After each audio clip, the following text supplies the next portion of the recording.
বাংলাদেশ আর অন্য কোনো দলকে কোনোদিন চুজ করবে না। তারা বলবে বারবার আমরা বিএনপিকে আনবো ক্ষমতায়, এবং সেটা ভোটের মাধ্যমেই হবে। অন্য কোনো পন্থায় আমাদের তারেক রহমান, আমাদের দেশনেত্রী বেগম খালেদা জিয়া ক্ষমতায় যেতে চাননি, যাবেনও না। রাজনীতিতে যারা এসেছেন, রাজনীতির যারা আসবেন, আমি তো শিক্ষকতা এবং আমি বিশ্ববিদ্যালয়ের মানুষ।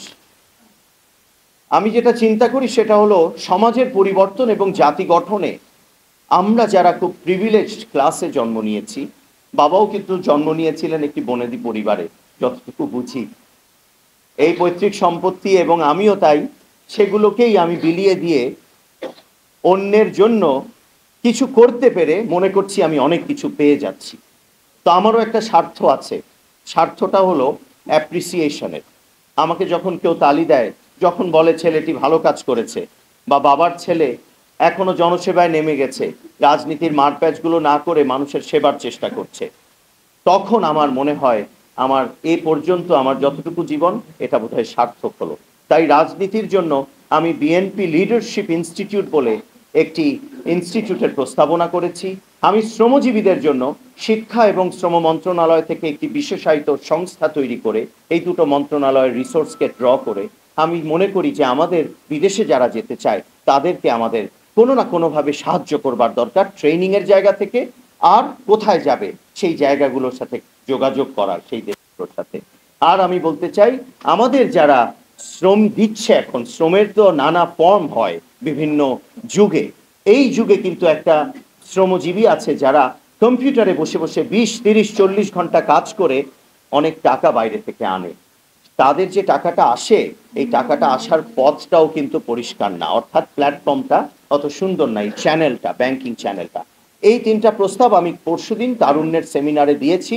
আমাকে বলতে হবে এটি শেষ করার আগে যে জনাব তারেক রহমান বাংলাদেশ জাতীয়তাবাদী দলের এই ভারপ্রাপ্ত চেয়ারম্যান, আসলে তিনি চেয়ারম্যান কেন, তিনি আমাদের মতো বোধহয় হাজারো মানুষের কাজ একজন করছেন।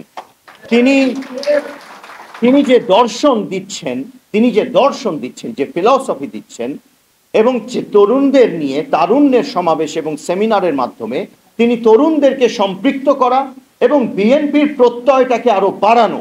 কেননা আমি যখন আপনাদের সাথে একবার কথা বলবো আমি আরো দায়বদ্ধ হব। তিনি আমাদেরকেও দায়বদ্ধ করছেন তরুণদের সামনে নিয়ে গিয়ে, আবার তরুণদের জানাচ্ছেন তোমাদের কি সমস্যা আমাদেরকে জানাও, এবং তোমাদের যে ত্যাগ আছে, তোমাদের যে 24 জুলাই আগস্ট থেকে শুরু করে গত 17 বছরে তরুণদের শ্রমজীবীদের যে ত্যাগ আছে, তিনি ধাপে ধাপে তাদেরকে স্বীকৃতি দিচ্ছেন। এই সমাবেশ, এই সেমিনার আমার ধারণা সেই স্বীকৃতির অংশ।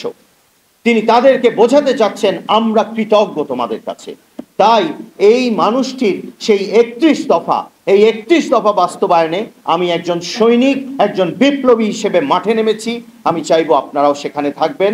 আমাদের তারেক রহমানের হাতকে আরো শক্তিশালী করব আমরা ইনশাআল্লাহ আগামী দিনগুলোতে, এবং ক্ষমতায় আসলে যে নতুন মানবিক শ্রমজীবীদের জন্য যে অসাধারণ একটি কল্যাণকর একটি সমাজ ব্যবস্থা তৈরি করবার যে 31 দফা দাঁড়িয়েছে, সেই 31 দফাকে আমরা বাস্তবায়ন করে একটি সামনের 5 বছর আমরা কাটাবো, যে 5 বছরের পরে আমি বিশ্বাস করি বাংলাদেশ আর অন্য কোনো দলকে কোনোদিন চুজ করবে না।